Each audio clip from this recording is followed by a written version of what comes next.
حضرت مالک بن دینار رحمۃ اللہ تعالی علیہ فرماتے ہیں میں حج کرنے گیا تو اس سال نا حج میں بڑا رش ہوا، لاکھوں لوگ آئے، تو میں نے عرض کی مولا سب کا قبول ہوا ہے کہ کوئی رہ بھی گیا ہے؟ تو فرماتے مجھے خواب آئی اور بتایا گیا لاکھوں کا قبول ہو گیا۔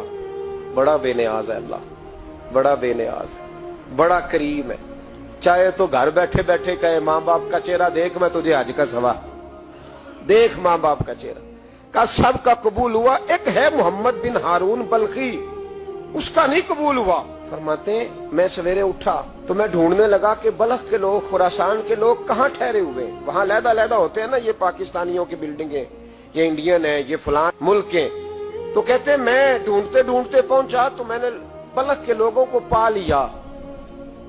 میں نے پوچھا تم میں محمد بن ہارون بلخی کون ہے؟ تو لوگ کہنے لگے وہ تو بڑا نیک آدمی ہے، بڑا پرہیزگار ہے۔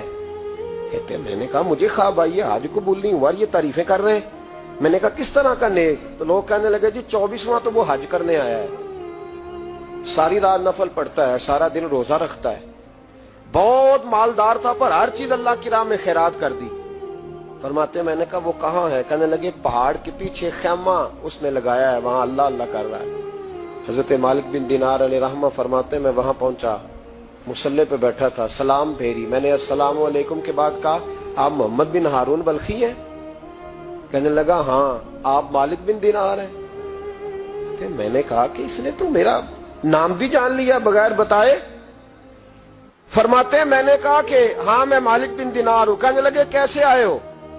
میں نے کہا بس ملنے آیا تھا۔ کہنے لگے نہیں جس کام آئے ہو وہ بتاؤ۔ میں نے کہا میں ملنے آیا ہوں، تو کہتے ہیں وہ رو پڑے، کہنے لگے نہیں آپ کو خواب آئی ہوگی کہ میرا حج قبول نہیں ہوا۔ کہتے ہیں میرے رونگٹے کھڑے ہو گئے کہ اسے اتنا بھی پتا ہے کہ میرا حج قبول نہیں ہوا۔ میں نے اس کو کہا کہ تجھے کیسے پتا کہ مجھے خواب آئی ہے؟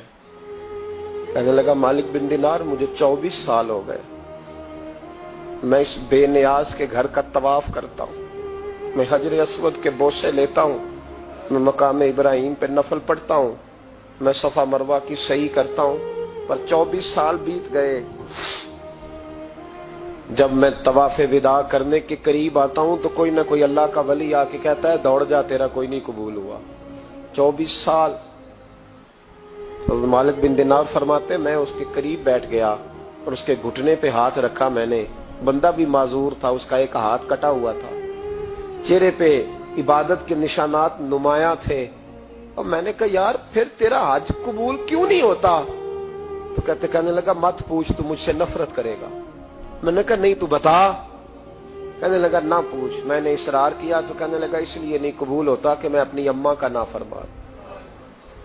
ماں کا نافرمان کیا ہوا؟ تو کہنے لگے اللہ نے دولت دی، جائیدادیں، گھوڑے، زمینیں، میں عیاش ہو گیا، میں اللہ کے دیے ہوئے مال کو ناجائز جگہ خرچ کرنے لگا۔ ماں میری بوڑھی تھی، عبادت گزار تھی، مجھے سمجھاتی تھی۔ رمضان کا مہینہ، عصر کے بعد اماں تنور میں روٹیاں لگا رہی، میں گھر آیا شراب کے نشے میں، اماں روٹی دو۔ ماں کہنے لگی شرم کر، روزہ رکھا نہیں تو جنہوں نے رکھا ہے ان کا تو خیال کر۔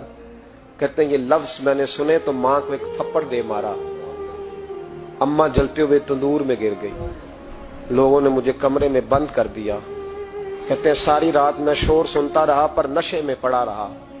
اگلے دن ظہر کے بعد آنکھ تب کھلی جب میری بیوی الماریوں سے کپڑے نکال رہی تھی۔ میں نے کہا کہاں جا رہی ہو؟ کہنے لگی میکے جا رہی ہوں، میں ماں کے قاتل کے ساتھ وقت نہیں گزار سکتی۔ میں نے کہا ماں قتل ہو گئی؟ کہا ہاں، رات 9 مہینے تجھے پیٹ میں رکھنے والی اور چھاتی کا دودھ تیرے گلے میں اتار کے پالنے والی تیرے ہاتھوں قتل ہو گئی۔ کہا کدھر ہے میری ماں کی میت؟ کہا دفن کر دیا۔ بتایا کیوں نہیں؟ کہتے مرتے وقت کہہ گئی تھی اسے میرا منہ نہ دکھانا، میرے جنازے کے قریب نہ آئے۔